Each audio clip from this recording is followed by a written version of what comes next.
दोस्तों, पाकिस्तान में दो तरह के तबके रहते हैं। ये बात पूरी तरह से वाज़ेह हो गई है पिछले 2 दिन पहले जब टिम हॉर्टन की ओपनिंग हुई डीएच फेस लाहौर में।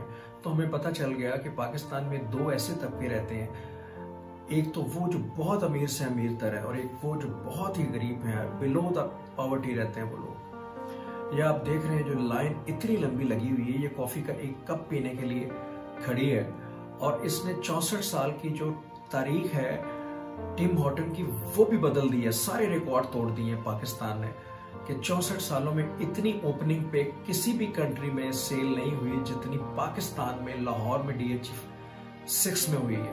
और ये एक हैरानकुन बात थी पूरी दुनिया के लिए कि एक ऐसा मुल्क जो बैंकक्रप्ट होने जा रहा है और जिसका दिवालिया होने जा रहा है, उस मुल्क के लोग इतनी ज्यादा सेल दे सकते हैं एक कॉफी के कप के लिए। और एक तरफ वो लोग हैं जो आटे की लाइनों में लंबी लंबी लाइनों में खड़े हुए हैं और सुबह से लेकर शाम तक जब उनकी बारी आती है तो आटा आगे से खत्म हो चुका होता है, वो फिर वापस चले जाते हैं और अगले दिन फिर सुबह से लेकर शाम तक लाइनों में लगते हैं।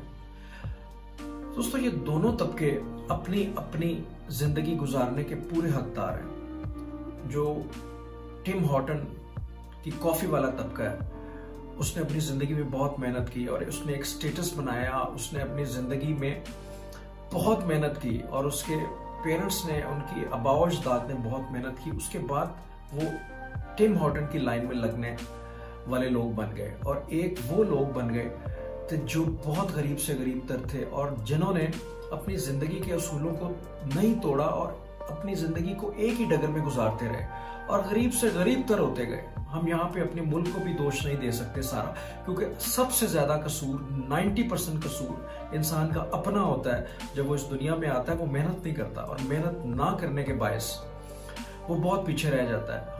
हम जैसे बहुत से लोग ऐसे हैं जो जिंदगी में आते हैं और इसी तरीके से अपनी जिंदगी गुजार के अगले जहान चले जाते हैं और फिर हम कसूरवार ठहराते हैं अपने गवर्नमेंट को, अपने माँ बाप को, अपने जो है रिश्तेदारों को और अपने ऐसे लोगों को जिनका कसूर नहीं होता। और कसूर हम अपना नहीं मानते और दूसरों के ऊपर अपनी लायबिलिटीज डालकर हम बहुत फ्री हो जाते हैं कि यार ये तो हमारा कसूर ही नहीं था, हम बहुत पीछे रह गए। हालांकि ऐसी कोई बात नहीं होती। दोस्तों, अगर मैं आपको अपने वालिद साहब की एग्जांपल दूं, अल्लाह ताला उनकी मग़फ़िरत करे। मेरे जो ग्रैंडफादर थे उनकी स्टडीज़ के बहुत ख़िलाफ़ थे, उनको पढ़ने नहीं देते थे। लेकिन मेरे वालिद साहब को बहुत ज़्यादा शौक़ था पढ़ने का और 8 तक उन्होंने पढ़ा, लेकिन वो उनके ख़िलाफ़ थे उनकी पढ़ाई के। लेकिन उन्होंने अपनी ज़िंदगी के असूलों से हट के एक बगावत की वहाँ पे और घर से भाग गए और फिर उन्होंने बाहर जाके, वो एक गांव में रहते थे नारोवाल में, और वहाँ से फिर वो उन्होंने अपना सफ़र ज़िंदगी का शुरू किया। लाहौर चले गए और वहाँ पे किसी अपने दोस्त के घर ठहरे और वहाँ पे अपनी पढ़ाई शुरू की, मैट्रिक किया, फिर इंजीनियरिंग की, फिर आर्मी में चले गए और फिर इस तरीके से उन्होंने अपना एक मुकाम बनाया जिसकी वजह से आज मैं भी इस मुकाम पे हूँ। मैं डॉक्टर बन गया, मेरे बहन भाई भी बहुत पढ़ लिख गए। तो अपने आप से जब तक आप जंग करते हुए अपनी गुलामी की जंजीरों को नहीं तोड़ेंगे, याद रखें, तो आप कभी भी टिम हॉर्टन की लाइन में खड़े होने वाले नहीं बन सकेंगे। याद रखें, आप हमेशा एक आटे की लाइन में खड़े होने वाले बनेंगे और फिर इसका दोष आप पूरी दुनिया को देंगे, अपने मुल्क को देंगे, अपने अजीजों को देंगे।